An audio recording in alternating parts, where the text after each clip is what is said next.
Hello and welcome to the Blessings in the Streets podcast. I am Joseph B. Roberts, your host for this evening. And with me today is our special guest in the building, a phenomenal woman that I had a chance to recently connect with a short time ago. She is a author, she is a speaker, she is a leadership strategist, but her most important, most credible attribute is that she's a woman of God, and she's taken time out of her very busy schedule to hang out with us this evening to share a little bit about herself, a little bit about her journey, with the hopes of encouraging and inspiring and uplifting others, especially as it deals with the challenges and adversities of life. And so, with that said, it is my privilege and honor, ladies and gentlemen, to introduce to you our special guest this evening, Dr. Tajiri. Thank you so much for being in the building with us today. Thank you, thank you, thank you, thank you. It truly is an honor to be able to be on a platform and to pour into others, give them that shot of adrenaline to work their way through life's journeys. I think we all need that at some point, some form or fashion throughout our lives. So thank you for the opportunity to be able to sit with you in this space and on this platform. Thank you. Absolutely. And thank you again for taking out time of your schedule. I know you're very busy, got a lot on your plate. And so anytime people find it in their hearts and in their schedules to make this happen, I'm definitely appreciative of that. So with that said, before we jump into our segments, however, I do want to give you an opportunity to share a little something about yourself, who you are, where you're from, what you do, kind of give our audience a taste of who is Dr. Tajiri Brackens. Who I am, who I be, who my people be, where we come from, all of that, I got you. All that, all that. So let me preface first with you may hear some Southern colloquialisms because my people are from Marshall, Texas and Opelousas, Louisiana. So there's no telling what may come out. We just shoot from the hip and tell it like a TI is, as we say. So a little bit about me. I am Dr. Tajiri Brackens, known in these streets as the workplace wizard. What I do is leadership development, primarily focusing on workplace culture. Because, in short, we know people do not leave always because of money, it's because of the toxic workplace. It's the leadership that just is all jacked up. And we don't want to be in that environment anymore. And I use childhood stories, i.e., the Wiz, which you can probably see behind me, and making those principles and those concepts digestible so that they are then executable. Because when it's all said and done, the bottom line, one of your strongest, highest bottom lines is your human resource. So if we treat it like dating, take care of what you got, what you did to get it, and keep it, then you have that loyalty. And with that loyalty is increased productivity. So on the professional side, that's who I am, who I be. As far as on the personal side, oh gosh, there's so much to me. I didn't realize that there was as much to me until people start asking me where you from and what you do and how you come about. I have been in church for a long time. I was that little girl that sat behind her grandmother. At the time, it was called the musician. Now we call it the minister of music. I was with her at Sunday school, and then from Sunday school we had devotion, and then from devotion there was a regular service, and then after regular service, then we went to afternoon service at somebody's church, and then we came back to our church at 6 o'clock ish, 7 o'clock to do BTU. As I'm saying some words that probably somebody will understand and remember, BTU or evening service, and then from there finally going home. So I know nothing but church. That is what's in me. And then as I have become a mature Christian and mature follower in the word, I have become a PK. So that's all I know. That's everything in me, and that's what guides me in every aspect of my life, personally, professionally, with all of relationships, everything. That's all that I know. That is awesome. And I love to hear that. Obviously, of course, the relational aspect of you and God, and having Him in every aspect of your life. And then, of course, I also love the leadership piece because I can totally relate to that in regards to my career standing and being in leadership roles and everything that you speak to and the works that you're doing are things that I like to not only walk out, but I like to pour into other people who are aspiring to be in leadership positions, because everything that you just said is critical. Like it kind of goes back to that, like we think about men and women relationships. It's like whatever you did to get them, you got to do to keep them, kind of thing. And the same Absolutely. thing applies in the Absolutely. workplace. And there's just a way to do it, and it's more than just the, just sort of a, book strategies, if you will, but it also requires something much deeper, that a lot of times, is kind of taboo to talk about. But the Mhm. reality is that, God has to be incorporated. I always, like a common saying that I have, God is in the workplace too. And Mhm. how you carry yourself, how you conduct yourself. You don't have to necessarily, be Bible beating, folks in the workplace, but there is a way that you can conduct yourself in a godly like manner, that your behavior, your interactions, the way that you treat people, the way that you talk to Absolutely. people, can speak of God in all sorts of ways, and you just never know. You could be ministering to people without even realizing that that's what you're doing. Absolutely. So Absolutely. I thoroughly love what you're doing, and even though we just recently connected with one another, I don't see that as being an accident. And in fact, I think, God willing, if he says, unless he says something otherwise, I think we might be able to do some things outside of this podcast, because I think you and I are like Beautiful. minded on a number of different areas that I think we kind of exchange some ideas. We might be able to do something, but that's another Abs- conversation. That just Absolutely. kind I'm of ready. You know how to reach like. me whenever you are ready to do that and go down that road. I am available. I just simply allow him to be able to use me, because my prayer used to be God save me and God bless me. But in several conversations um, with my mother, the passer. No, there's no T in that passer. The pastor. She has shared with me, be in the space of God use me. That's the third level or layer of prayer life, and that's literally what I do when I wake up. God use me. Let me be the vehicle that somebody else needs or that I need. Let me be that representation. And as you said earlier, I don't have to browbeat anybody over what it is that I believe in, because my life is a Hmm. representation of it. The way that I treat people is a representation of it. And how can I say, dare I push the envelope a little bit here? Um, Especially with this whole DEI conversation that's going on. If you'll allow me just here Absolutely. here to walk down this road, how can you say that you one believe in the word, and other than the different translations, the word is the word. So how can you say that you believe in that and that you stand on that, but everything that you're doing is counterproductive and counteractive to what it is that the word says? When I read whosoever, that's whosoever. Hmm. That's not just you over here and you over here and you over here. Jesus was an inclusive person. He didn't have a hierarchy per se, as far as those that he ministered to, as far as those that he had conversations with, even those that were not in the law terms, as far as who he was not supposed to be talking to according to the law. He still saw them as humans, and the law didn't mean any much. So it's that humanity aspect that I tap into and that I try and live out in everything that I do, in every way that I am. Because what you do unto the least of them, you do unto me. When I was Hmm. hungry, did you feed me? When I Right. needed shelter, did you provide a place for me to lay my head? Now, granted, there are people that one take scripture totally out of, I call it cafeteria scripture. You get and the piecemeal what it is that you want to apply to your life. But when you do that, then you miss the whole context of it and the whole meaning of what it's supposed to be. I can even push that a whole lot further as far as slavery and the way that they use the Bible and that, but that's another talk show another day.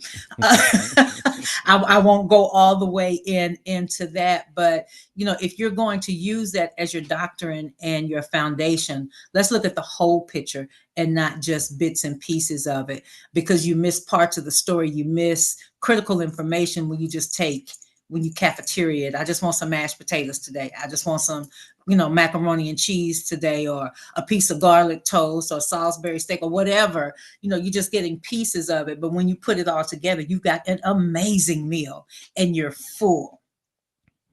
Absolutely, absolutely. You're spot on all of that, and like you said, there's so many directions we can go with this conversation. Just and we're just in the early moments of it all, but we're gonna focus on you today. But we definitely gonna tap into some other things too offline, as well as you already got my mind trickling in. I'm already thinking of another episode with you Oh, now, with you in it. So we on the right track already. So good um, deal. so with that said, again, thank you for your intro. One of the things that I like to capture in any of the podcast episodes that I do, I always like to take a few moments of reflection to just think about the starting point, the beginning of one's journey, specifically certain events and certain individuals that we encounter as far back as even as early as childhood. Because I do believe that while we don't always understand certain events, why they happen, or certain people, why we meet them, or certain encounters that take place, good, bad, or otherwise, the reality is none of those things are by accident. None of those things are just by chance. They're really a setup, a prelude, an introduction, if you will, to what lies ahead moving forward. And so, being someone like yourself who clearly has identified what her purpose is, you're walking in that, allowing God to use you in a mighty way. I'm sure you've had moments where you've reflected back, and the light bulbs have come on, some dots have been connected, where you said, you know what, that's why I had to go through that situation. That's why I had to have this encounter, or meet this particular individual. It was a setup for me to get to where I am now, so that I can be relatable to people, so that I can build trust, so that I can build some camaraderie, so people will actually give me the time of day to listen to what I have to say, and actually put some value to it, that it actually is something worth taking in, and possibly considering to apply to their respective situations. So with that said, if you would, I want to take a few moments and go back in your journey, in the beginning side of it, and if you would share with us, what was it like for you growing up? Fond memories that you have about growing up, as well as if there's any challenges that come along the way in that mix of that, you can share that as well. Kind of give us the foundational basis of where your story begins. So, as I mentioned earlier, growing up in the church, that's my foundation. That's who I am. That's who I be.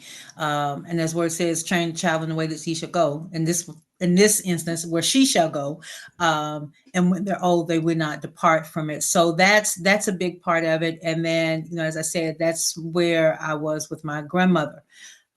Very, very dear to my heart. She shaped me as far as understanding what community means, understanding what family means. Um, if I got, you got. I'm Mm-hmm. not going to leave you behind, and it may not always be monetary as far as what I got, but let's say I'm cooking. Um, baby, you hungry? Come on, there's plenty of food that's here. I got you.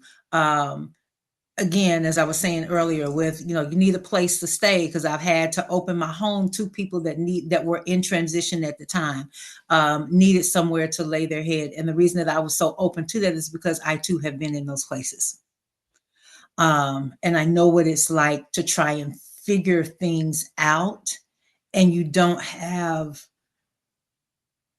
that sanctuary per se that you can go to where you can try and figure it out.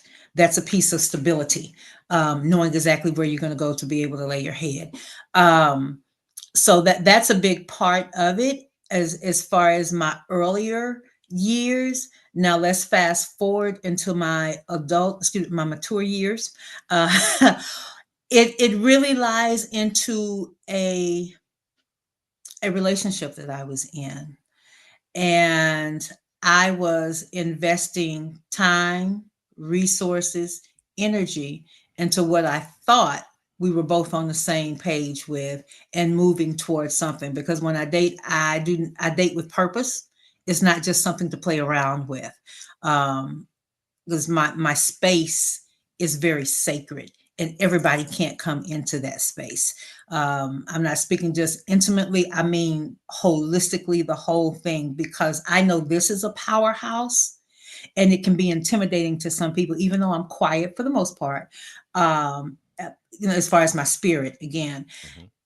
it can be overbearing at times, because you can see how much that I do, how I'm able to navigate and move about. So you have to be a special somebody to be able to be on the side and accept things. You have to have a special place as far as your heart. You have to have a special place as far as your mind, and your true intentions. But nonetheless, I welcomed that relationship in and invested the energy, the efforts, and the resources, because I believe your time, your efforts, your energy, and your resources are going to be spent into what means most to you, whatever that may be. That's where your energy is going to be spent. So I was doing my part as far as working on that relationship. So a little after a year, um, he just flat out told me, I can do better as a single man than I have ever done with you. Mhm. Yeah. I'm like, okay, I'm gonna let you do that. Yes, it hurt. It hurt to the core because I'd never been dumped before. I don't do a whole lot of relationships just to be having fun. I do purpose in relationships. And when he told me that, it stung. I got through it. And some of the petty side come to you. The non-Christian, the non-saved, the carnal side starts resurrecting because you want to get back at that person for hurting you, for doing you the way that you did. How dare you do me when you know I've contributed so much to you and for us. But nonetheless, after that, and I went through the phase of healing for myself. The biggest thing that came out of that for me was forgiveness. I think that's the most poignant place where I learned forgiveness. And the forgiveness wasn't just towards him, it was more towards me. For one, allowing that to happen to me, and then of course taking away that energy that of wanting to get back at him and wanting to be even with him. And this is what helped me get through my very first book, my debut book, which is Grow Through the Pain, Stand in Your Power. And as I was writing that, what stood out to me and really was the catapult and the shift for me when I was talking about forgiveness was simple. Now I need you to lean in on this because it's powerful. It's powerful and it's going to change somebody's life and it will resonate with them. And through all of that pettiness that I wanted to do and that revenge that I wanted to go through, what God had to do is just simply tap me on my shoulder and ask me this simple question. Do you want to be right or do you want to be free? Mm. Do you want to be right or do you want to be free? And I had to sit with that for a minute. And I said, freedom. I choose freedom all day long because you will restore what the locust has taken away. So I don't have to sit there and your vengeance is being grammatically incorrect, gooder than anything that I could possibly do. So I'm gonna let you handle that over there, and I'm gonna move on and release that energy so that other things can come to me and that I can be blessed and do what it is that you need for me to do and fulfill the assignment that you have given me. So with that came clarity, and I was able to move forward. Also, around that same time, which is where the leadership side comes in, and how I began to truly understand what real leadership looks like and what it should be if you are trying to influence, encourage, and pour into others. Was a part of a multi-level marketing organization, an MLM for short, and who was my leader was not really the right leader for me. And all I was good for, but I didn't see it at the time because of the scales on my eyes and the belief that I had in her and in what the company culture was all about. But in my eyes, I thought that was the right person for me. But as I later started to grow spiritually and get more grounded in my purpose, and having more clarity upon clarity upon clarity upon clarity upon clarity, I realized that was not the person for me. And what started to make it clear to me that was not the person that I needed to hook my wagon onto. Was one, I was headed to a book writing conference. Imagine that, and here I am, six, almost seven books in the game. Being respectful of the position and knowing that I played a part in the meeting and a part of that immediate culture, out of respect. Hey, I'm not going to be here. I'm going to be out of town. And the response to me was, well, I don't think you need to go. That part. Again, here I am 7 books later down the road. So apparently there was something that I needed that was going to be given to me there at that particular conference. The other thing that was told to me was, you cost me money. So now that told me that all I meant to you was money. I wasn't a person. Mm-hmm. Um, and then probably the third thing, okay, Lord, I hear you because you talk to me in threes. One for the Father, one for the Son, one for the Holy Ghost.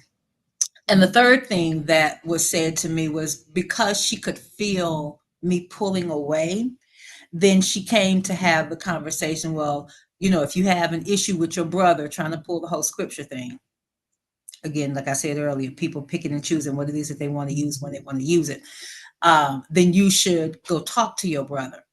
Well, I'm still trying to process everything and figure out where I'm at fault in the situation, and not just put all of that on you, and not be in my feelings about what was happening and going on. So the conversation started, and then I started sharing what was bothering me. And instead of saying, I understand, I can see how you feel, it was more that she's like, well, no, that's not the case. That's not what it was. First of all, you can't validate my feelings for me. You can't tell me how I'm supposed to feel. These are my feelings. This is how it affects me. This is how it affected me. So, with those pieces, it helped me to truly understand what real leadership was about. And that leadership hones in more on relationships and on soft skills, not necessarily technical skills. While they're great, don't get me wrong, but it's the relationships that you're building with the people. And once you have that solid relationship with someone, then they will go to the moon and back for you, even if their plate is full. I call it a platter because we're always juggling and have different things going on. So if you come ask me for a favor, despite having everything on my plate that I have to do, because of the relationship that I have with you, I'll figure out how to get it done. Whereas if I don't have a relationship with you, I'll just do it out of character because of who I am, but there won't be any zeal to get it done. So that all ties back to productivity amongst a team. Because if I feel that sense of belonging and that this is where I'm supposed to be, then I'm going to figure out how to make sure that the team reaches its goals and that I do my part. I'm going to hone in on my strengths. As a leader, don't hone in on the weaknesses, because that can break the team. If you're constantly saying, do as I do because I said so, and not honing in again on the strengths. Oh, well, you are great at this, that, and that, and the other. Okay, let me let you operate in that zone of genius, because when you're in that place, then you're happy. You bring good energy amongst others. You bring good energy to the team. You bring good energy as far as the quality of work that you're doing. I can have somebody fill in on the weakness that you may have, because it may very well be their strength.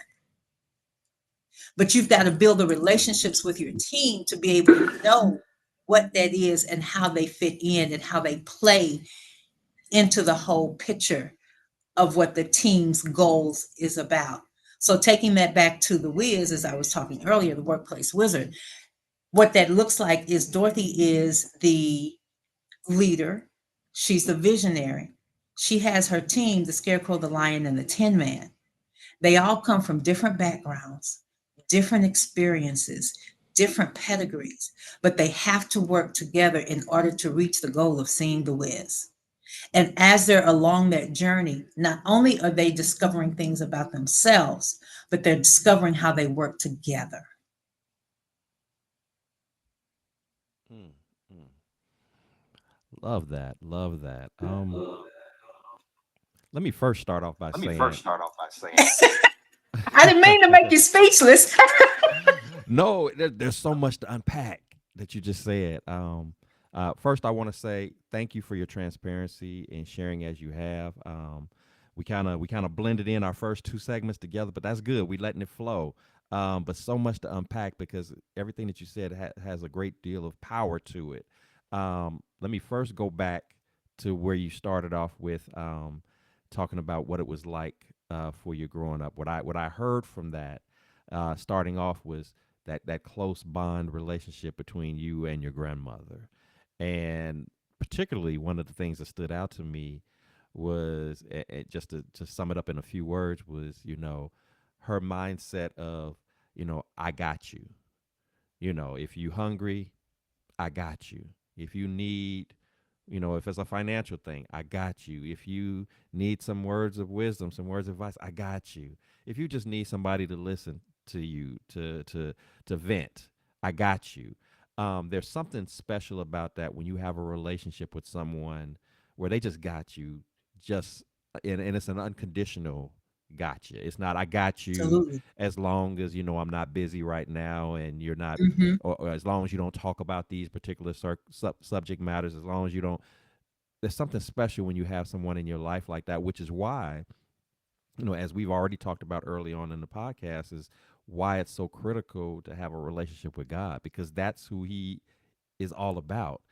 Being that person, being that entity, if you will, that you can just tap into, and there's nothing off the table that you can't discuss with Him. There's nothing off the table that you can't bring to Him. So that's why, as you were sharing, what type of person your grandmother was, the godliness of her, and how it poured off into you, and it gave you that appreciation for community. It gave you that spirit of compassion for other people, that spirit of empathy for other people, to feel people's struggles and pains and challenges, understanding that I don't have to currently be going through it for me to connect with that, to feel somebody's um, you know storm, their challenge, their moment that they're going through. And that's not to say that I know exactly what they're going through because I don't, even if I've had a similar experience. But I can at least, again, open my heart to them and say, you know what, I don't mind being that listening ear. I don't mind extending some element of support to you if it's within my reach to do so. If you're hungry, I'm a if I can make it happen, I'm gonna feed you. If you need a place to stay, I'm gonna open up my home to make that possible for you. I'm gonna do what I can within reason, while at the same time maintaining my boundaries. But nevertheless, I'm still going to help as I can without overextending myself. Where I'm stepping in the realms of God's lane and not staying in my own lane. So That he he. part. He's That part. equipped us to be able to do that. So I love that part of it. And then I love how you made the transition about, of course, you shared your story about the relationship. And first off, and to my listeners, pay attention to this. I love how you pointed out that when I get into relationships, it's a relationship of purpose, and that applies not only in relationships between men and women. That's any relationship. Make it a relationship of purpose. How does this, how does Can this? I say something right Yes, there? go ahead. In Yes, the purpose, it can't be done in manipulation. right. So let's be real clear with that. It cannot be done in manipulation. Um, here again, tying into the strengths. You're good at this. You're good at this. As I say, opposites Mm-hmm. attract. So let me nurture this and not always let it be a transactional relationship. Mm-hmm. Right. I think a lot of times now, so much is about the transaction. What can you do for me? What do I get out of this? It's very self serving. And a relationship can't be self serving because there are two people. It's not one, there are two people that are involved. You're absolutely right, because a lot of times in those particular relationships, for example, we're so quick to um, it's an important question, but we ask the wrong person the question. And that question I'm referring to is, what do you bring to the table? We ask that person, what do they bring to the table? But did you take the time to ask yourself, what are you bringing to the table? How do you contribute to this, to your point? Or am I just here to seek whatever the benefit is for me, and I'm not concerned about how I reciprocate, how I offer up something on the other end? Even to your conversation about in leadership in the workplace. It's cool for me to get the promotion and move up into management position and all of that. Now my pay is bumped up. I got the title, I got the corner office and all of that. And all of this, look, That's oh, all everything looking good. That's good. that's all good. Get the key to the executive bathroom, all that. That's all cool. Nothing wrong with that. But did you just Right. get into leadership for your own For the self-serving title. way, or did you get into the leadership because you saw the opportunity that you would be assigned a team that you could pour into, that you could develop, that you could train, that you could position to basically position to be able to sit in your seat when it's your time is up to get up out of that seat?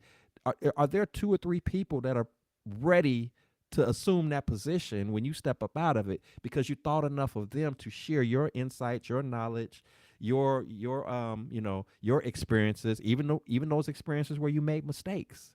Are you prepared to be vulnerable and transparent and say, you know what, I messed up in that area too, and I don't want to see that happen to you. Let me share with you Yep. what I did. Letting you know that I'm not perfect, that I don't have it all figured out. So I appreciate you making that connection with what personal relationships and tying that into how I can just roll over even into a work relationship, but specifically with your personal relationship.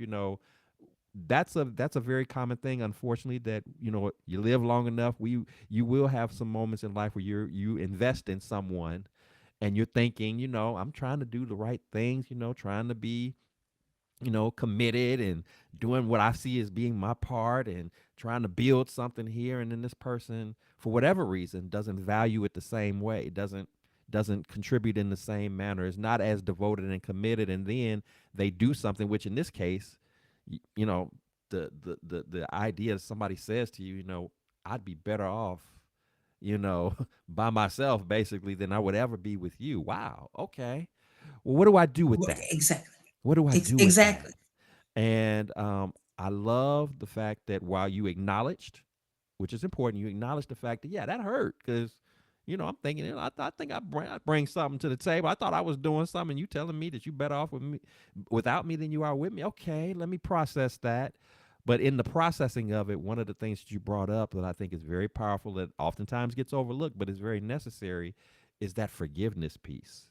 Um, Not just about it being about forgiving the person for what they said in this case that was hurtful or whatever, but more importantly, forgiving you, giving yourself some grace and saying, you know what, perhaps I might have missed something here. Maybe I tried to see something that wasn't there, and I was just, hoping that it might be this or that or the other. Maybe I was hoping that my influence would change who they are and they would get on board where I'm at.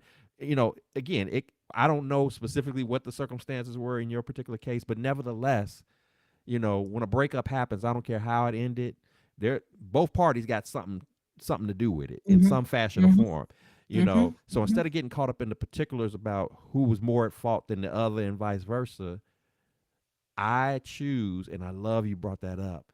Do I want to be right or do I want to be free? That that is so powerful right there. Do I want to be, I mean, and that applies to just relationships in general. You're going to get Oh, into disagreements with your significant other. You're going to get disagreements in the workplace. You're going to get disagreements with friends and with your kids or whatever the situation is. And all relationships of life, you're going to get into disagreements with. But how important is it for you to be right than it is for you to be free?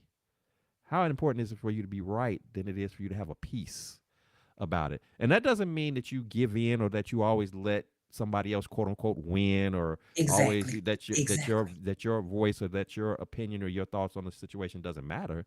It's just it comes down to, you got to pick your battles. Is one of them Mm-hmm. battles that's worth Mm-hmm. that? Do I always have to win? Do I always have to be right?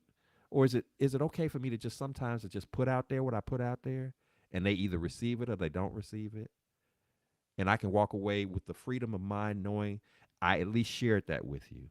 Now, whether you In my received part. it today or whether you receive what I said 6 months from now, I can know that I shared something with you that I thought was the right thing to share with you. Whether you do something with it or not, that's ultimately on you. I hope that you do it, especially if I really gave you something that was truly the right thing to say to you. But if you don't, at least I know I can have a peace of mind knowing that I didn't withhold some information Right. that you needed to hear. I didn't Right. withhold some knowledge, some insight on a situation that you needed to have. I And, gave you and the I, choice. yeah, I gave you a choice. But isn't that what God does? He gives us the Free blueprint in will. His Word to tell us this is the way I'm saying you should go with it. I'm not gonna make you do it. I'm not gonna put no gun to your head to do it. I'm gonna give you the free will to roll with Mhm. me or fly solo. And if you Yep. know anything about being in a relationship with God, which I know you do, I know I can testify to my own personal experiences. Is the times when He tried to tell me and I decided to do it my way was the times that I messed it up or I made the situation worse or drew it out longer than it Mm-hmm. needed to be. But the times that I rolled Yep. with what He had to say, I'm just as He's Hey, we was undefeated. all I'm good. undefeated. We was all good. In fact, it turned out better than what I even imagined that it was going to turn out. But because I followed His lead, Exactly. and I wasn't concerned about being right. I wasn't concerned about does His way make sense compared to what I think it should be, because His ways are not my ways anyway. His thoughts are not my thoughts anyway. So Absolutely. who am I to even try to even make the comparison? But that's a whole nother discussion. But the point is that you know that freedom, and so I'm thankful in your particular situation that you chose freedom, that you chose to say, you know what, this hurt. Relationship breakups hurt. They do. I don't care how you try to be tough and fronting about it, they hurt. But hey, but when I can forgive myself, when I can give myself grace and say, you know what, I'm gonna be okay. And I start looking at this particular storm through godly lenses instead of worldly lenses, and say, you know what, if this happened and I didn't know this was coming, but it happened and I understand who God is and how He works in my life, then I know, you know what, this was supposed to take place for a reason. He's Hmm. working something in me. He's developing something in me, whether it's an Hmm. elevated level of discernment, whether it's Mm. an elevated level of boundaries, whether it's that whole thing Hmm. of which I've been guilty of, your desire to try to fix people. I want to try to fix them. I'm gonna make it right when that's not what you told me to do. you Right. know, Right. whatever that situation is. So these things happen for a reason. But if God is allowing that to happen, that storm to take place in your life, and you know who He is and what it means to be in a relationship with Him, then you know it's never going to be to your demise. It's always going to be to your elevation, to your good. So then I take that. Romans 8:28. Romans 8:28. Exactly, exactly. All things. All things. Yes, All yes. things. Yes. And so then I take that into your story about the workplace situation. Here you are, you're being led by someone that obviously in the beginning of the period, I got a great deal of respect. I'm thinking this is somebody that I'm trying to model myself after. They look like they know what they're doing, and I want to roll with that. I can elevate in the career, make some moves, get the bag, all of that. And then but even in those situations, and kind of goes back to one of those old sayings again, all money ain't good money. All situations ain't, all everything is not what they appear to be. That's one of my prayers that I have every day is, that there are going to be some situations where individuals or circumstances are going to be before you and they're going to look good on the outside.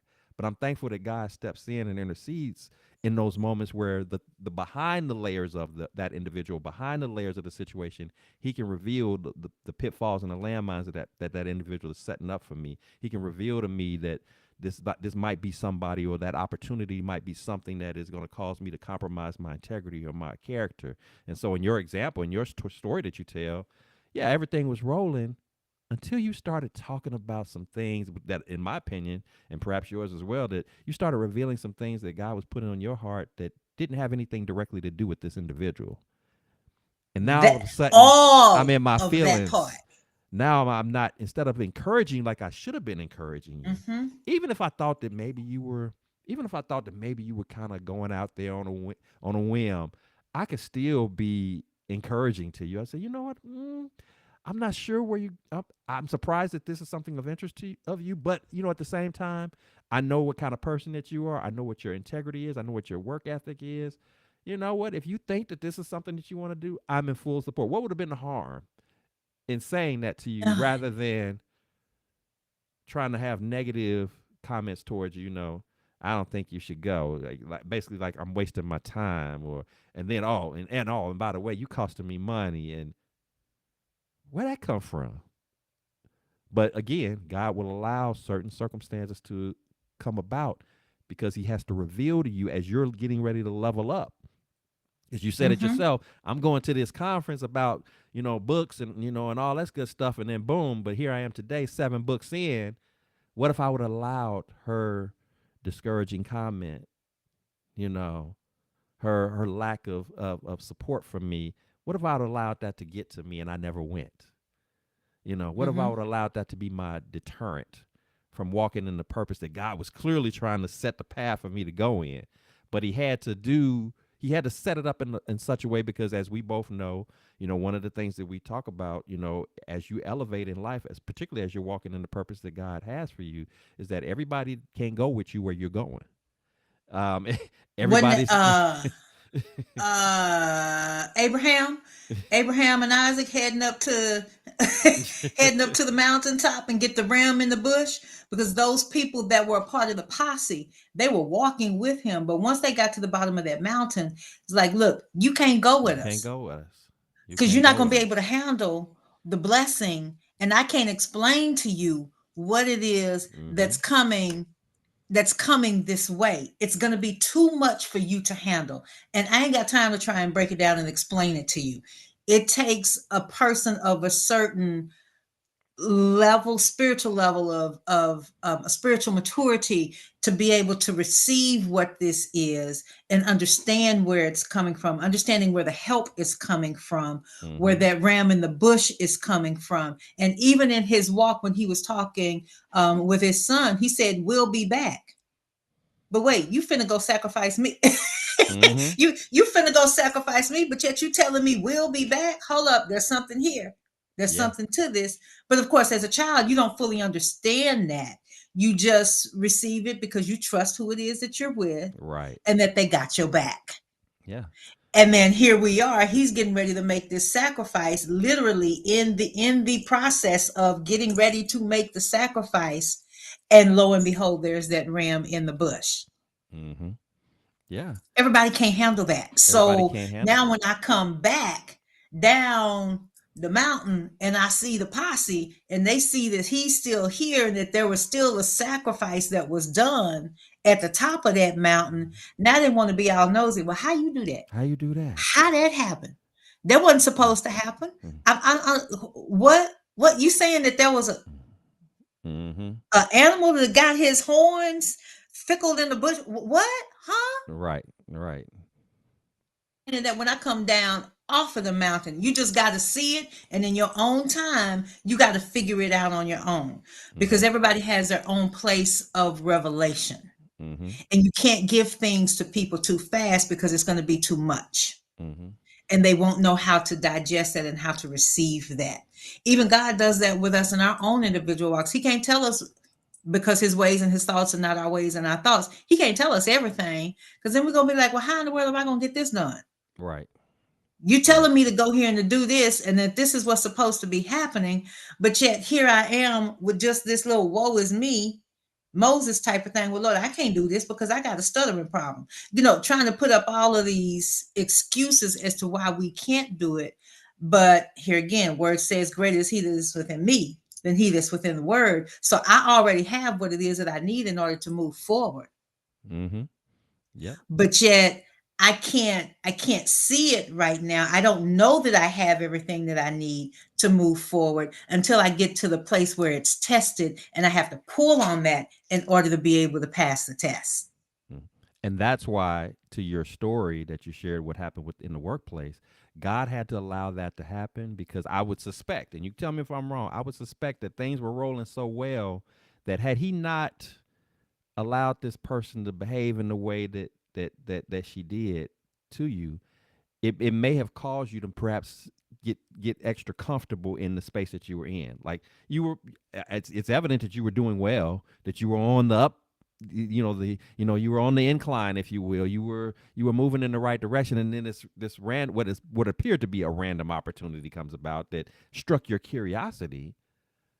But see, this he needed to reveal this to you. He needed to let you know that, hey, don't get so comfortable in the space that you're in, even if you're successful in it. Don't get so Hmm. comfortable there that you block another The blessing that bigger I'm setting, blessing. the bigger blessing that this is a blessing that you had. We're not taking anything away from it. But this is not where I end your journey at. This is not where your story stops. I got another chapter. In fact, I got multiple chapters for you. It's time to On go. now, And so the best way for multiple me chapters. to let you know it's time to go is that I got to take somebody that you thought highly of, and I got to reveal another side to them that you weren't aware of, so that you have a little bit more motivation, if you will, to kind of keep moving forward and try me, test me in this area. Let me show you what I got for you. I won't steer you wrong. And thankfully, you did just that. And look what's come about from that. What's manifested as a result of it. But see, here's the other thing. It's so beautiful. Is because seeds were planted all throughout my life, but I Mm-hmm. didn't You didn't know. know. I didn't know what those seeds were for. And one of the seeds that really stands out to me is I wrote a paper while in grade school, and to this day, my mom still has it. And she told me after she reviewed my homework assignment, she said, "You are a writer. Mm. You are a writer." Well, being I ain't Bitmo thinking. Yes, I said Bitmo, thinking about trying to do no right. I'm just trying to complete this assignment so I can turn it in and get my grade. That was my small mind at the time, is what my mind could handle, the bandwidth of what I was able to receive and understand at the time. But again, God winks. That was just another seed that was Mm-hmm. being planted in me. And then that initial book was my debut book was a journal for me. That's how it all started, as a journal. And then as I continued to journal and write it out, it turned into the debut book. Mm-hmm. And then from there, that was my place of beginning of my breakthrough, for me to be able to birth the other books that he had intended for me to be able to write, to help somebody else with their breakthrough in both the spiritual realm and in the professional leadership realm. Mm-hmm. So he basically transformed what started off as a healing process for you in your journaling to your testimony to other people, to you now blessing folks through your healing, through your storm, through your Mhm. struggle. That's why I said what I said early on in our conversation, why I like to have those reflective moments, because we start to talk about it and we start to think about the events. You just bringing up about a random school paper that you thought at that time, this is just a school assignment. And again, I say random in a loose way because that's what we're thinking about it in the moment. As you said, I wasn't thinking about that I'm going to be a writer someday, even though I was told you're going to be a writer. Yeah, you're thinking whatever. I'm just doing this paper because Right, it's homework and I just need to get the grade right. and I'm gonna move on. But here you Mama are. being mama, just encouraging, Yeah, she doing the mama thing, encouraging her child, doing yeah. what needs to be done. Yeah, right, whatever. And then again, here I am. Here you are. Here I am, seven books in, and even through my educational path, when I was going towards my bachelor's degree shortly after graduating high school, my dad sat me down and he told me, between the ages of 18 and 24, you're going to make a decision that's going to impact you for the rest of your life, whether it be good or bad. Here, this old man, he just talking. Okay. Now, I'm not saying that my father is old. Please, I'm Mm-hmm. not saying that he's mature now. But, again, at that age, it's an old man. But now that I'm continuing to live, that ain't that old anymore. He done went from an old Anymore. man to a wise man. He done That shared part. some stuff with me. Yes. That part. So, I did my thing. I started off going to school.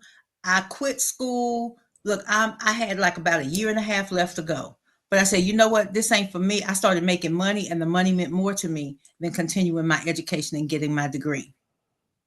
And then I had life's bumps because I didn't have those letters behind my name that limited me as far as what it was that I was able to earn in the workplace. So here I am taking a quote unquote 20-year sabbatical, and then decide, you know what, let me go back and get my bachelor's degree so I can at least accomplish that.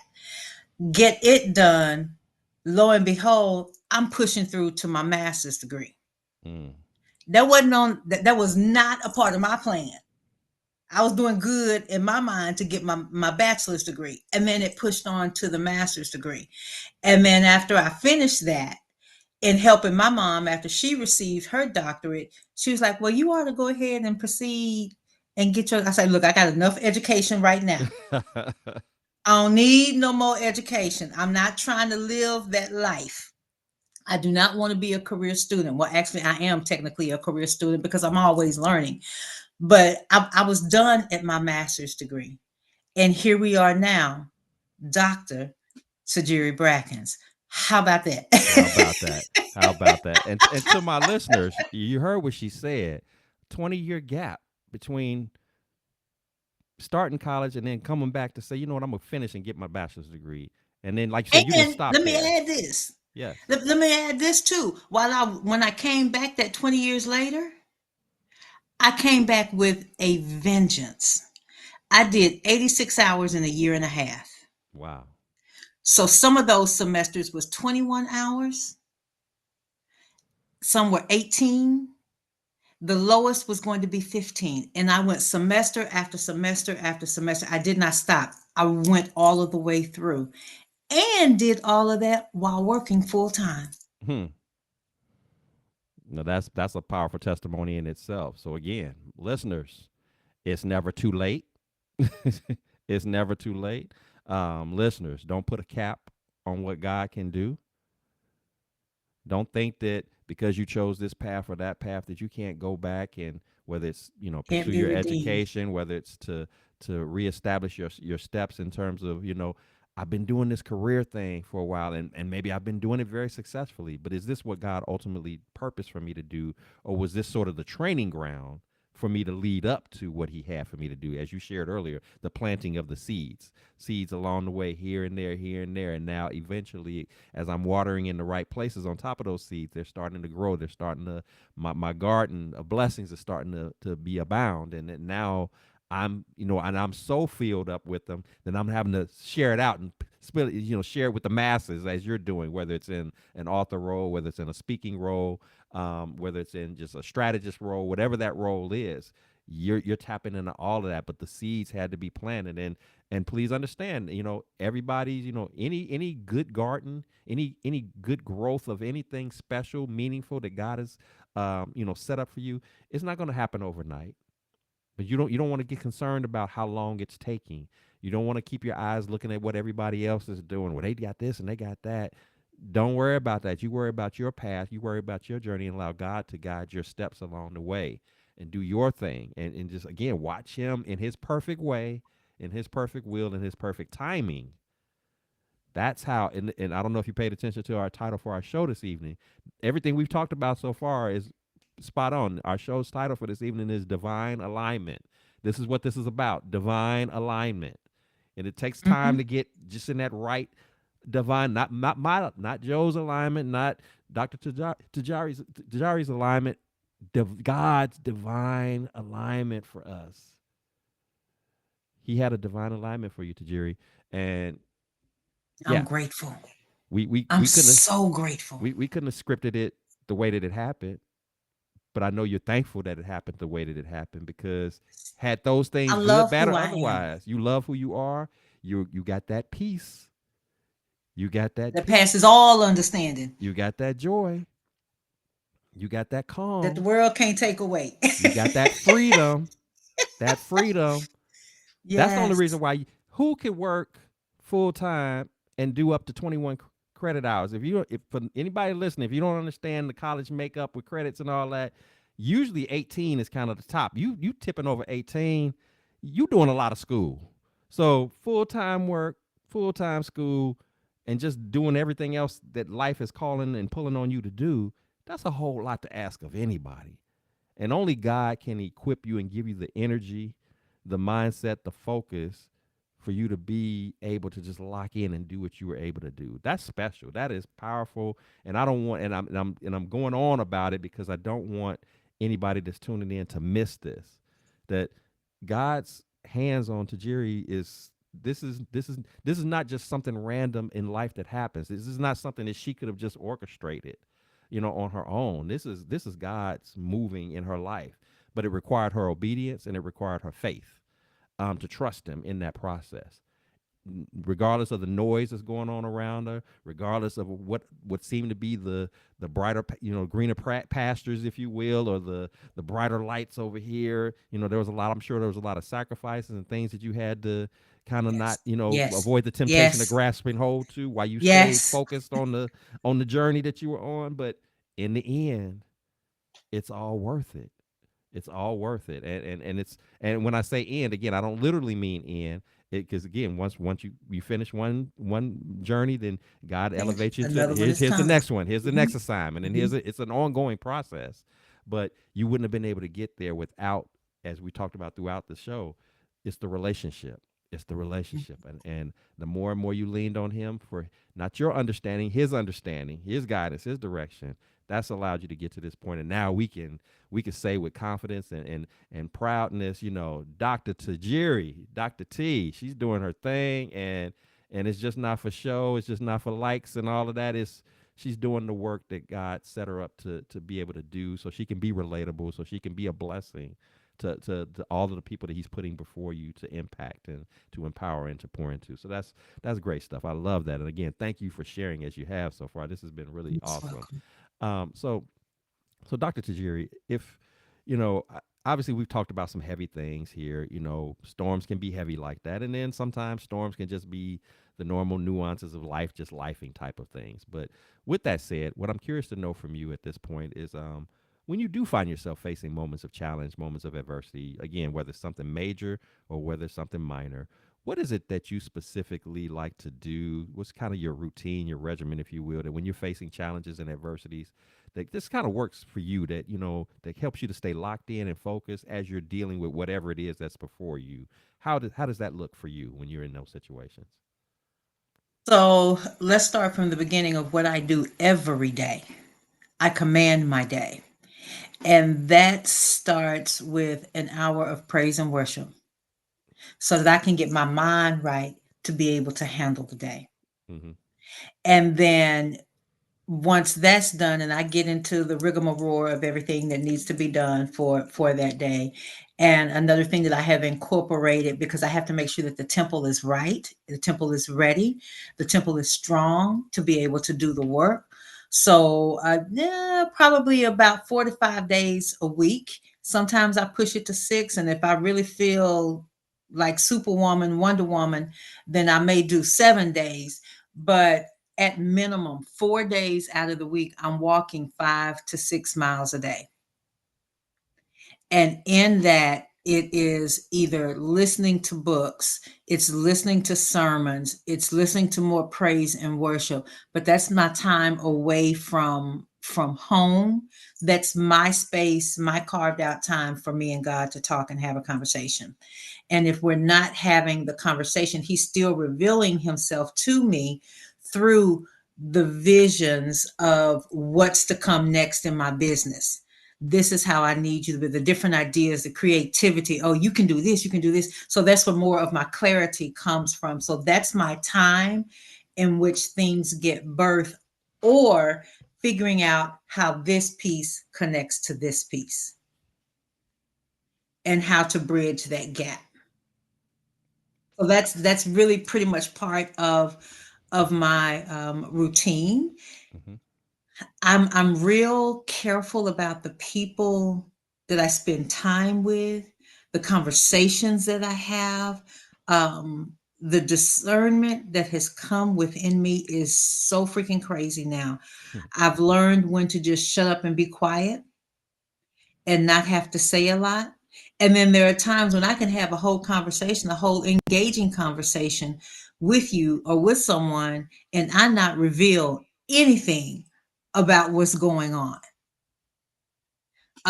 Learning and have learned again that everybody can't handle what it is that you are envisioning and the path that you're going. and learning how to keep quiet. Even though I'm super excited about what's going on, it's like, oh, I had this idea. And what do you think about that? I mean, I can just go on and on and on and on and on. But because everybody's vision, again, is not the same as mine, God didn't tell them the vision. He told me the vision. So they're not going to understand it. They don't have the capability to be able to understand it. They don't have the bandwidth to be able to stand it.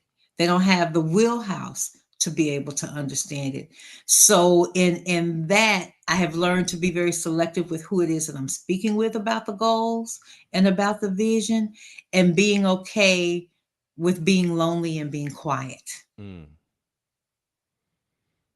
and being still. Wow. And when I say still, I don't mean physically just sitting here. I mean being still in the moment and hearing him, seeing what is there. How do I need to apply something to that? How do I need to make adjustments in that? Just sitting still in the moment and learning how to move and make the right decisions as far as what's being downloaded to me. That definitely well said. Few takeaways from what you spoke to. One thing that I like about, as you talked about that regiment, that routine, is that it's clear to me that you don't wait for the storm to come down your street. You don't wait for something to happen. You are of the mindset, which I'm totally in agreement with, and I tell this to people all the time. You don't want to be reactive when a storm comes your way. You want to be able to be responsive. And the way that you're able to be responsive is that there has to be something about your day to day routine that you do that readies you, that prepares you. This is, again, if we go back to the Bible, talking about putting on the full armor of God, you got to do that every day. You got to stay prayed up. You got to stay ready and locked in and focused. Because the reality is that spiritual warfare is real, um, Real, and real. and there's no breaks in spirit. There's no halftime show. There's no timeout. Spiritual warfare is a 24-hour, 7-day a week event. And if you thought that there was a target on your back before, let you proclaim yourself as being a follower of Christ. Let you proclaim yourself as wanting to live a life that is pleasing to Him, and that target suddenly increases massively in size. And the enemy knows you better than you know yourself, knows your strengths as well as your vulnerabilities. And the moment you let a guard down, you get too comfortable, you get too relaxed, he will look for opportunities to sneak in up on you, to trip you up, to distract you, to deter you.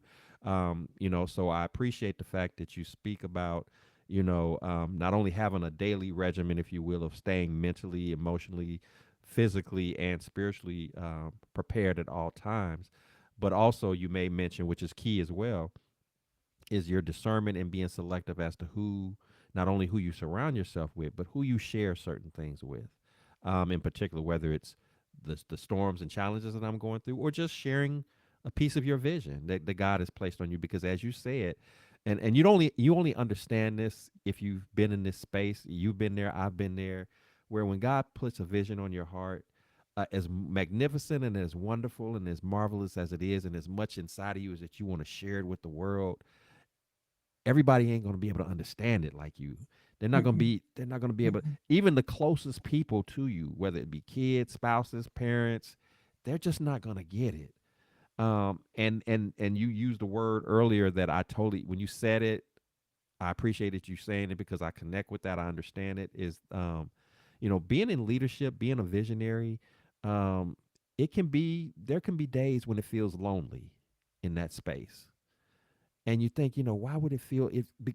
Because again, it's something that God gave to you, and because everybody doesn't understand it, everybody doesn't value it, everybody doesn't appreciate it. If I did share a piece of it with you, if you shared a piece of your vision with some people, there's folks out there would just think you were outside of your mind. You must be crazy if you think that you. Give you the Scooby Doo look. Yeah, what? You trying to tell me that God told you to do Mhm, XYZ, and that you actually, let's just say for argument's sake that he really told you that you actually believe that you are capable of doing that.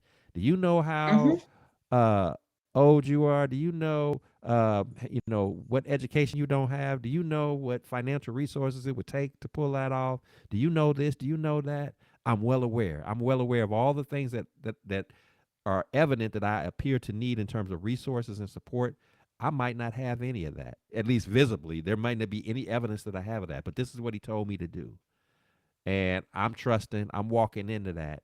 I would appreciate your support. I would appreciate your encouragement. I appreciate your prayers, but at the same time, you know, I understand if you don't understand because it really wasn't meant for them to understand. Parts of what you're doing, they're not gonna realize or understand it until it actually manifests itself. But in the meantime, as you're working through that, as you're walking in that moment, it can be lonely. Again, so to my listeners, if you feel like God has placed a vision on your heart or work in your heart, and you are finding yourself getting overwhelmed and frustrated and kind of dejected because you put out that book and you just knew that people were going to support it, and you've had more people support your books and your speaking engagements and your projects. People that you don't even know have been more supportive of you than the people that you grew up with since Yeah. known since childhood. But yet these will Mhm. be the same people that as soon as you are quote unquote blowing up, they're gonna be all, oh, I always knew you was Dr. Tajiri. I Mhm. always knew you was gonna do well. If there's anything Mhm. that I can do to be a part of, help you out, I just want to be there to support you. Well, see, actually, I needed you when I was having them nights where I was feeling like giving up because I was getting overwhelmed and frustrated, and I needed somebody to talk to, but you was too busy, you was unavailable. Actually, I needed you when I first got started, and I just wanted somebody to show up at my event, or just give me a try, buy my book or something, just to show you love. That's when I really needed you. But I'm good now. I'm good. So thank you. Right. But I'm all right. Thank you. I'm all right because you actually did me a favor. So you showed me who you were, Who you were. but you showed me early enough in the process so that now that I am where I am and doing what I'm doing, I know how to deal with you. And that doesn't mean that I'm going to be mean to you or anything like that. Mhm. I just know what distance I need to keep between me and you. I know what I can Absolutely. share with you and what I can't share with you because you revealed yourself to me. Again, go back to your work experience with the manager, that leader. Yeah, you revealed Mhm. yourself to me. I needed to Mhm. see that. I needed to know that Mhm. just because you smile at me, just because you act like we cool, doesn't mean that you necessarily truly support me, that you truly got my back, like grandma did when she said, I got Right. you. Right. Right. What's There's that? levels to What's this. There's exactly? What's that OJ song? They smile in your face. smile in your face all the time and want to take your place. And that's real. That is real. When we Mhm. talk about prayer, if you don't understand, while there are people that are out here that will pray for you, your success, your God's favor and all that, but trust and believe that there is also a group of people that will put just as much energy in praying for your demise, for your downfall. They want Mhm. to see you fall flat on your face so that they can laugh and tell you that I knew you was off your rock. I knew you wasn't gonna never be able to do this. They're waiting for the opportunity. It's sad to say, but there are people like that, and unfortunately, in that cluster are people that would blow your mind as to I can't believe of all the people who wanted my demise, my downfall, that it would be you. That would be We you. Somebody that Mhm. I thought was my friend, my family, my ride or die, my partner, my really? Okay. But that comes with the program. It comes with the process. But at the end of Absolutely. the day, if you don't think you got nobody else in your corner or by your side, you got God. He's because he ain't gonna give you a vision and then walk away from you. He ain't gonna lay that on your heart and then turn his back on you and act like, okay, well, you take that and run with it and do whatever. That's not what he's gonna do. If he That's not gave it him. to That's you, not his character. he's already got lined You up the don't see it to provision, fruition. all of that. You don't even have to see where the money. You might already know just off the cuff. I'm gonna have to have $1 million to make this work. I'm gonna have to have a staff of 50 to make this work, and I don't have a dollar, and I don't have a staff of one. But I only have a staff of one, and that's me. But if he Mhm. gave it to you, you just gotta trust that he's gonna again work that thing out to the end. You just gotta go Ain't along with got a his pot nor a window. right, right. That part, that part. Ain't got a pot, ain't got a Nor window to a throw it window. out of, and nothing. but he gave this to you. Why would he do that? Hmm. He's not a God that sets you up for failure. He's not a God that teases you and dangles something in front of you that he never meant to carry out. If it don't carry out, if it doesn't come to fruition, then you have to look back as to, did I stay faithful and lean on him and follow his way, or was I trying to rush the process, or was I trying to do something outside of the plan? Was I getting Or out of alignment? or did he really tell me that? That part too. Did he really tell me that, or did I just hear something that I wanted to hear? And that's where the relationship comes in. That's where when you think you heard, so, and that's part of that's a part of the prayer that I say to God every day. Every day I want to get one step better at hearing you, not just hearing your voice per se, but hearing you in the sense of knowing with absolute clarity that what I thought I heard, that you said I heard. that this was not something that I manufactured in my mind and wanted it to be a certain kind of way or whatever, that it was what it was. And Hmm. usually a good sign of you knowing that it was what it was is it's not going to be something that you're just going to be able to easily do. It's going to be something that's of such a magnitude, of such a level, that you're going to have to be like, you really tell me to do that? It's going to be something that kind of Hmm. catches you in a way that that I don't currently have what I believe God is telling me to do. So clearly, this is His way of saying to me that you're gonna have to rely upon me to make it happen, but it's gonna happen if you're willing to do that. He'll even hit you with something that we talked about strengths and weaknesses earlier. Don't be surprised if the vision that He's placed upon you calls for you to do something that you never saw yourself doing. You might be the quietest, shyest person in the room, and he may have put it on your heart that you're gonna be speaking on stages, and Hmm. speaking on stages in front of people. Big Having the crowds. Moses. I got a stuttering How problem. I What you supposed to mean do you that? want me to What, go? right. What? I put on your vision that you're gonna write a book. I don't even like to read, and I hated English class. I hated writing papers. You telling me I'm gonna write a book? You're Hmm. gonna write a book. I put on your heart that you're going to share your story with people, whether it be on podcast platforms, other stages, things like that. But I've always been a very private person. I don't tell nobody my business. And you telling me that I'm getting ready to tell them some of my darkest seasons of life, that I'm going to share that with people and let them know that I went through some stuff. I'm going to tell that to total strangers. You're going to do it. And you're going to change lives because you did what I put on your heart to do. You were obedient in doing that. Hmm. That's how he works. That's just how he moves. And so say all that to say, going back to where our segment was here is, again, I appreciate your preparedness in advance for the storms, because that puts you in a position to be able to withstand the hit of the storm when it does come, because we can't ever predict the timing of it, nor can we predict the level of intensity that storm is going to come at. So you got to be prepared in advance. You got to be ready for it, so that when it does happen, yeah, you might Come feel a on. jolt, you might feel a hit, but you ain't gonna get knocked out, because Mm-mm. you have prepared. You are responding to the moment. Because see, when I don't prepare and then the storm hits, then now what I'm doing is I'm operating out of Guilty. emotion. I'm knee jerking. I'm kind of all over the place, and I'm likely to say and or do something that in response that's not going to be in alignment with the way God wants me to respond in that moment. I might do something that could cause harm to myself, that can make matters worse than what they needed to be, all because I didn't prepare myself. I didn't ready myself for So let me that. tell you what I call that. I call that I over E. And a gentleman that I dated, he always used it, and I hated it then. I hated it every time he would say, I over E, I over E, I over E. And what he meant by that was intelligence over emotions. Mm-hmm.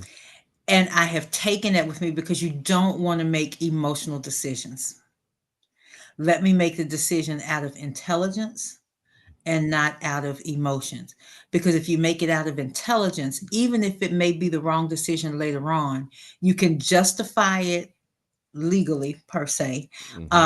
I mean, you've got something to stand on. You can back it up with point A, point B, point C, point D. This is why I made that particular decision.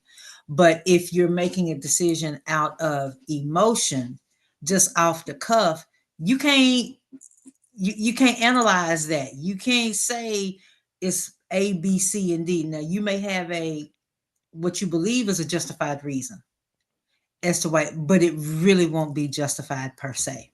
Mm-hmm. Absolutely right. That the intelligence over the emotion. The only thing that I would add to the emotional piece is that when you go through storms, it's natural for you to feel some kind of way about it, whether that emotion is anger, whether it's sadness or whatever. You are human. God recognizes you as humans. You have the moment to release what's in you, because that's what's going to lead you to have a free mind to make that intelligent decision on where do I go from here.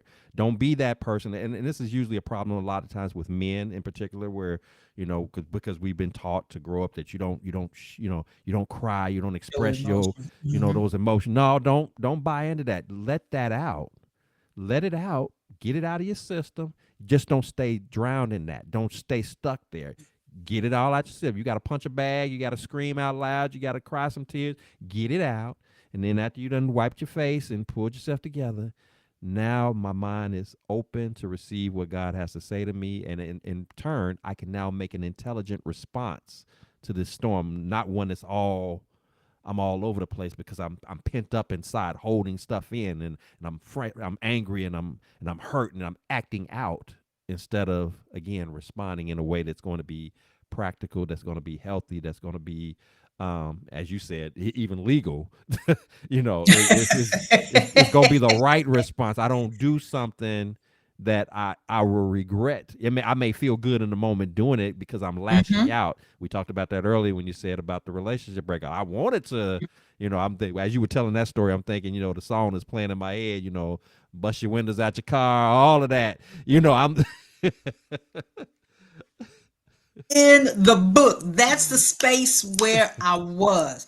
I wanted you to hurt as much as I did. And what's the other? Let me see. One, I think I don't remember if that was Blue Country Trail or not. But the other song is I paid the oops, oops, Mhm, oops. mhm, So I paid this late. I paid that late. I paid just to make you hurt financially, mhm.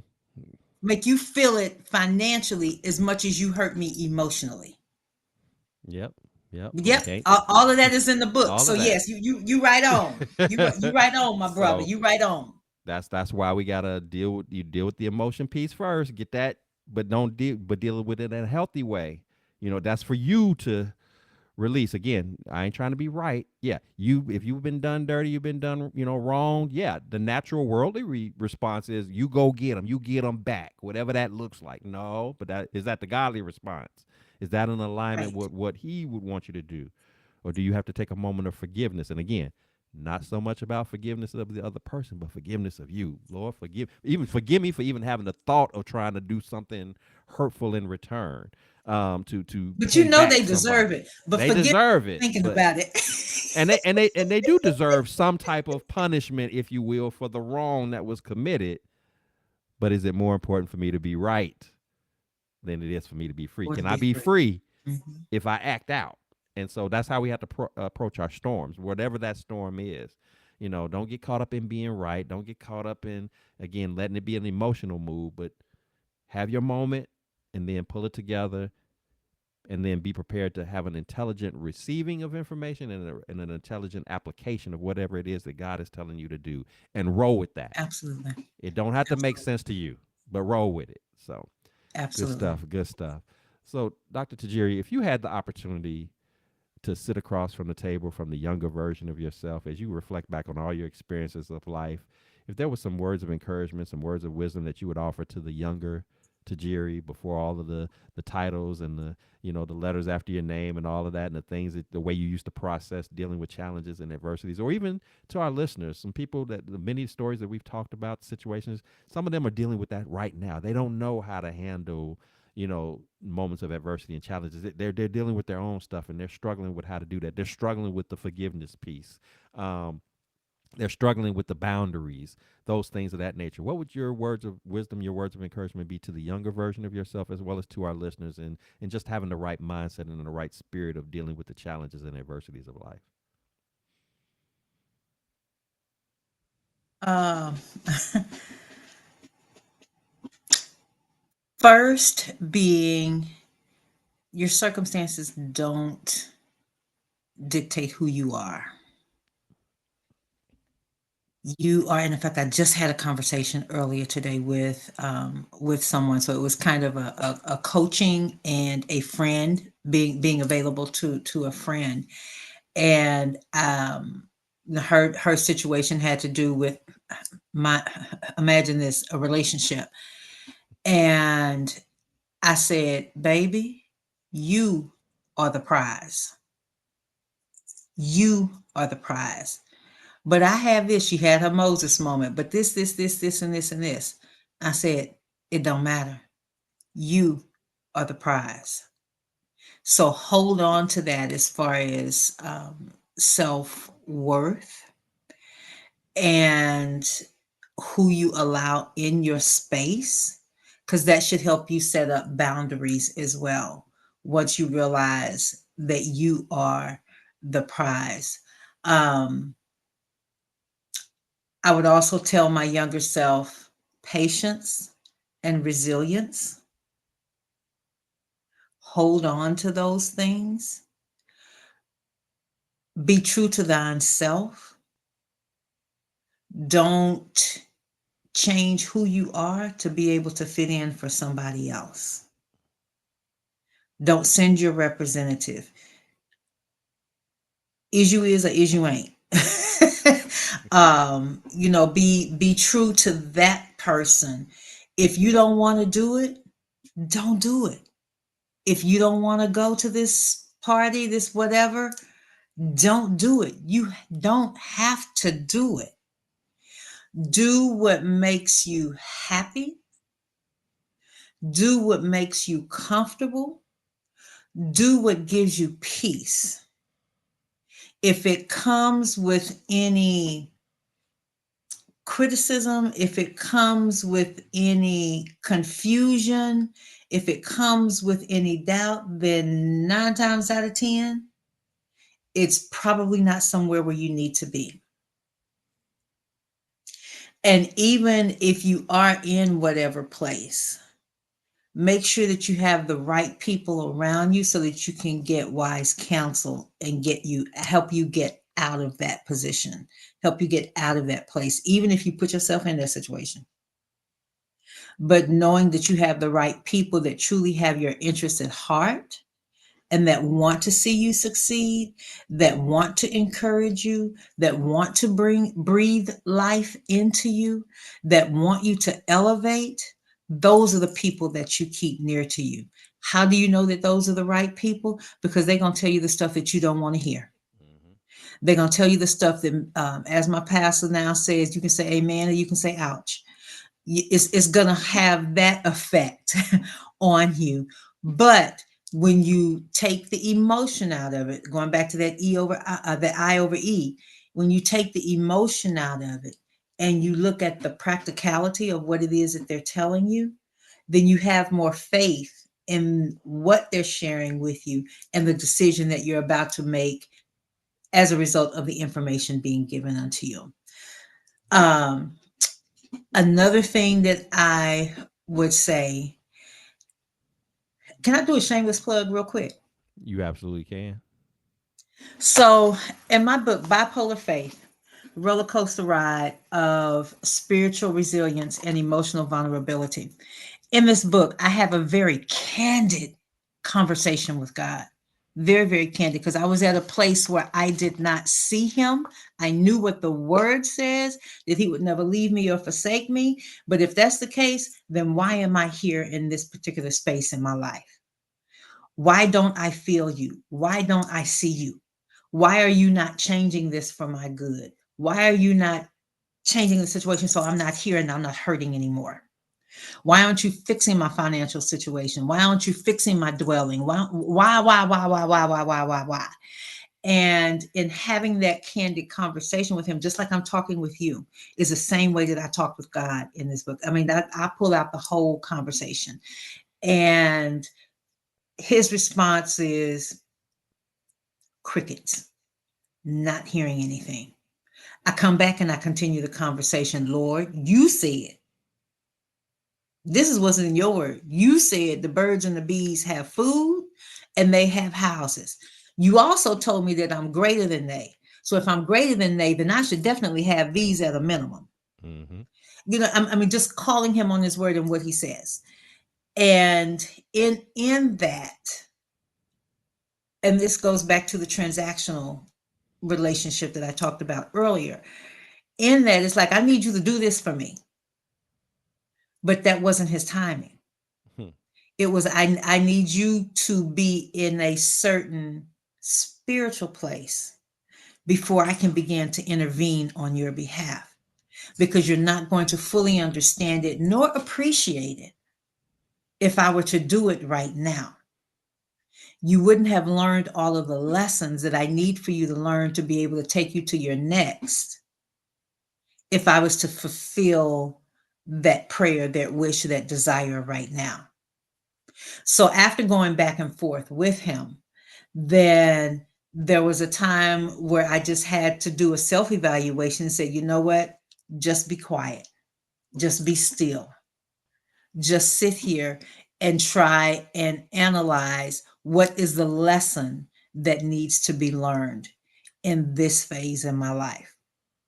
Once I did that, I imagine, and this is just my interpretation, that God said, now you're ready. Now let me step in on your behalf and start doing these things for you. Let me start blessing you in this way. Let me open up this door for you. Let me do this for you. Let me do this for you. Let me do that for you. And in that, that was just a whole self-awareness and self-revelation. So with that, then that's, something that I would tell, again, my younger self. Just know that you're going to have those bumps, you're going to have those detours, but those detours are not definite no's. Hmm. You're still going to get to the destination. It's just a different route of which you're going to get there. Because along that detoured route, there's something else that I need for you to see. There's something else that I need for you to learn. It's going to be critical, again, in your next level. So it's kind of like going to school. You have your prerequisites. Mm-hmm. When you enroll in school, you're not going straight to graduation next week. You got to get through your freshman year. And even with your freshman year, there's a first semester and then the second semester.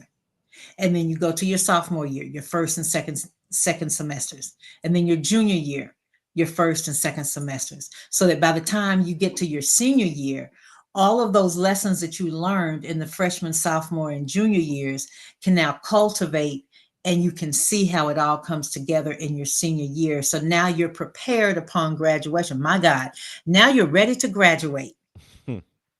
and go to that next level into the world, so that you can take those experiences that will make it easier for you as you go into this world. But if I were to take you straight into this world out of high school and then straight to graduation of college, you wouldn't have that. Mm-mm.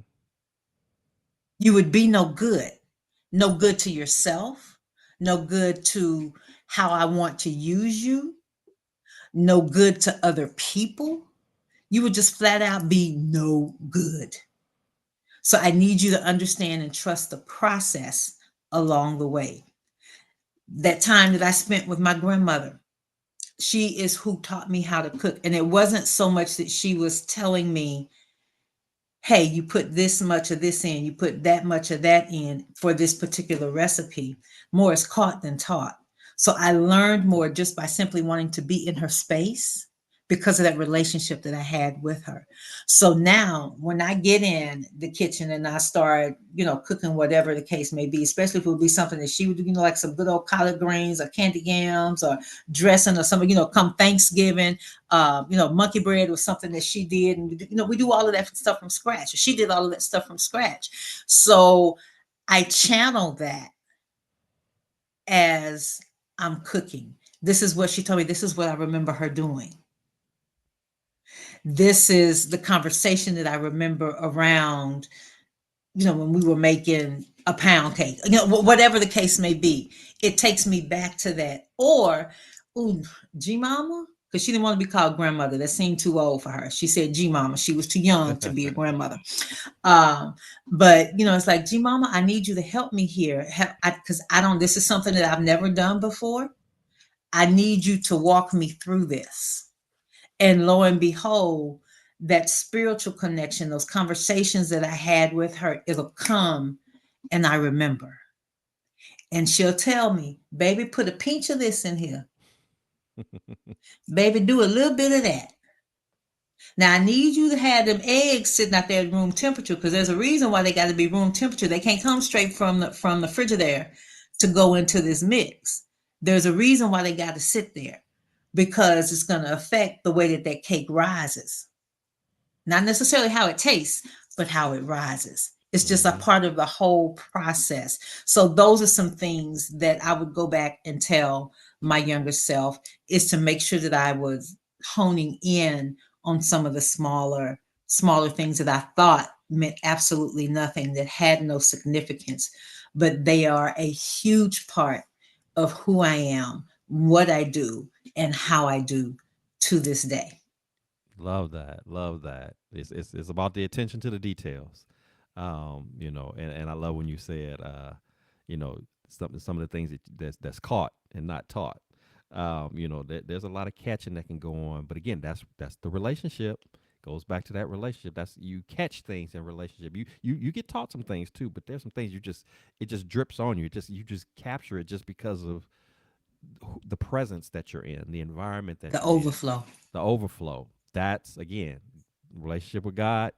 Yes, there are plenty of lessons to be learned, obviously through Scripture, but then there's some things that when you're walking with God, that just in your experiences, that there's just going to be some overflow of blessings, some anointing, some dripping of Him that's going to be over you, and it's gonna impact. Is what I it's something that I like to refer to as almost like a godly swag that you'll have about yourself.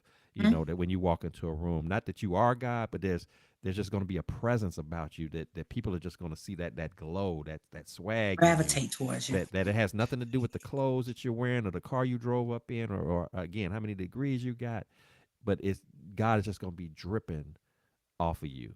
And that's powerful, because you now are in a position to be able to, again, to impact people. People can catch something from you. They can just catch something from you just from you being present. God willing, if you got an opportunity to spend some time with them and actually teach them something, about Right. what you've learned from him, but yeah, when you're in that caught and that talk mode, you a dual threat. That's big for not only for you on the receiving end, but for you also on the giving end to somebody else. So again, good stuff that you shared there. um, Dr. Tajiri, this has been a phenomenal conversation. I knew it would be. Yes. I had those expectations, and we have not only met, but we have far exceeded them. Wonderful, wonderful conversation. Good. I could talk to you for hours. We just good stuff, and we covered a lot of different topics, and things that could easily be, broken down even further in future conversations, which I definitely foresee that taking place. So again, I thank you for your transparency, your vulnerability, and sharing as you have today, giving us a piece of you, dropping gems and nuggets that we can take in, and that can be a blessing to not only myself but be a blessing to my listeners. So I don't take that lightly, and I thoroughly appreciate that from you. But as is customary here on the Blessings in the Streets podcast, before I let you go, I do want to take this opportunity to celebrate you, to love on you, to lift you up, to put you on blast, so to speak, in a good and mighty Okay. way. So, with that said, if you got anything that's going on or coming up down the road, professionally and or personally, we want to know all about it, how to connect with it, how to support it, how to keep up with you well beyond this episode. So, what does Dr. Tajiri got going on that we need to be in the loop about and we need to be tapping in on? What we got to be looking forward to? So immediately, coming up Mother's Day weekend, I have a book signing that will be in Houston. I'm so super excited about that. Um, Exactly. I'm the writer now, and just what it is that's in these pages, in these chapters, are truly going to bless someone. So that's the immediate thing that I have coming up, which is the book signing there in Houston, and they can actually find out the specifics as far as the location and time on May 10th. They can find it on Facebook. But let me tell you the best way to find out all of my social media handles and where to follow me, how to get on the subscription list, the email list, and what have you, is just simply go to my webpage, which is dr.tajiri, Tajiri.com. I keep it very simple, dr-tajiri.com. You'll see more about what it is that I do in the leadership realm. I have an intensive where we do a deep, deep, deep dive. So if you thought this was a deep dive as it relates to the spiritual realm, imagine as we flip the switch and turn that corner to the leadership realm. And that's what I do in my intensives. I have, of course, books that are related to leadership as well. My first leadership book, actually right here as well. Imagine that. I keep them on my desk because I never know when somebody asks me about them, which is Power, Privilege, and Humility, Unveiling the Layers of Leadership Lessons Learned. And then I'm currently working on the Emerald Code. Oh my God, that is going to be a total movement as it relates to leadership development and workplace culture. That book is to launch. I have it scheduled for June 1st. So here's a great opportunity to get the bundle, purchase the Bipolar Faith and the Power, Privilege, and Humility books. Do that in the bundle, and then you'll get the Emerald Code for free. So that'll all automatically take care of that, and that can be found on my webpage as well. So if you just feel that you got to get in touch with me ASAP and you cannot wait, my Facebook link is there on my webpage, and then just send me a DM, send me a message, and I'll get right back with you. If you respond to anything on my page, I am the one that does it because I believe in transparency and personal connection. And I do it all myself. I respond to it all myself. The DMs, it's personally coming from me. It's not somebody from my team that's handling that. Because sometimes, depending on what it is that gets sent to me, it's for me. It's not for my team, if that makes sense. So yeah, just check me out there. Dr.Tajiri.com, and that's Tajiri.com. You'll find out all you need about me, how to get in contact with me. That's how you can stay up and in the know with what's going on with Dr. Tajiri. So it's like almost, where's Waldo? Where's Dr. Tajiri? Love it, love it, love it. So again, listeners, she's giving you all her information, how to reach out to her, how to connect with her, products, services, or otherwise. She's clearly quite talented, expertise in a number of different areas. So if you know that this is something that you can directly benefit from, or if you know of someone that can benefit of, pass the information along. Don't allow that opportunity to be missed by them because you didn't choose to share. Share it with them and let them have an opportunity to be blessed by her, not only her expertise in terms of the educational aspect of it, but her anointing in terms of her walking in her purpose and doing it in a way that is pleasing to God, how He wants her to conduct and carry herself as she blesses the masses of people all around the world. So she's doing some great works, and I definitely excited for you and all that God has for you, keeping you lifted in prayer and for favor and anointing and covering through it all. Keeping that circle tight with the people who mean best by you and want the best for you, and for everything else and everybody else that has a conflicting approach, keep them away from you so you can continue to do the work and not be distracted by the naysayers and anybody else who's not about what you're trying to do, which is again about walking in your purpose. So thanking you so much for everything that you've shared tonight and everything that you're doing, and the woman that you are. It's been a great experience, and know that you have an open invitation to always come back on the show. I would love to have Thank you back you. again, and Because again, we cover so many different things. We could easily continue conversations on in a variety of different directions. So I'm excited about that. And to my listeners, if you've enjoyed our conversation this evening, if you've been, impacted in a positive way, been blessed by what's been shared, again, please subscribe, please share, please like, please comment, because this is what the Blessings in the Streets podcast is all about. We want to inspire, we want to encourage, we want to uplift.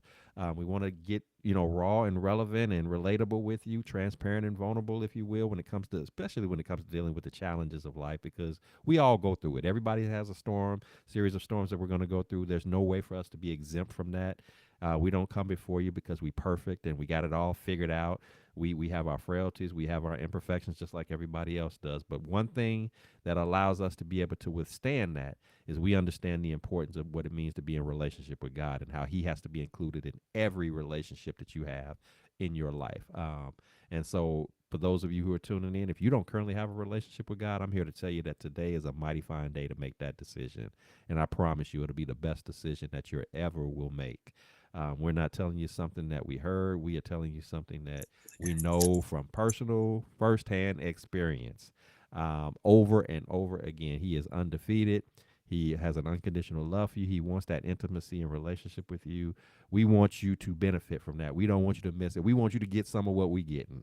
And we're still learning, we're still growing, we're still elevating. He's still pruning us and tweaking here and shaving off there and trimming over here and all of that. But we're receiving it all and just allowing Him to have His way with us and allowing us to not only be recipients of the many blessings that He has for us, but to also equip us for the many blessings that He has for us to give out, to distribute to others, that He's lining up, that He's predestined for us to encounter and to meet along the way. So, with that said, remember, here at the Blessings in the Streets podcast, this is the place where your story is your glory, where your relationships are relevant, and your journey is your joy. I am your host, Joseph B. Roberts, and I thank you so much for tuning in. And until next time, you keep fighting that good fight. Keep trusting and leaning into God, into His understanding, into His way, into His guidance, into His direction. He will not lead you astray. He will not let you down. He loves you too much to do that, and He wants nothing but the best for you. Take hold to Him and don't let go. No matter what's going on in your life, no matter how big that challenge or problem seems to be, nothing is too big for Him. So until next time, you take care of yourselves, and I look forward to seeing you again. Have a great rest of your evening.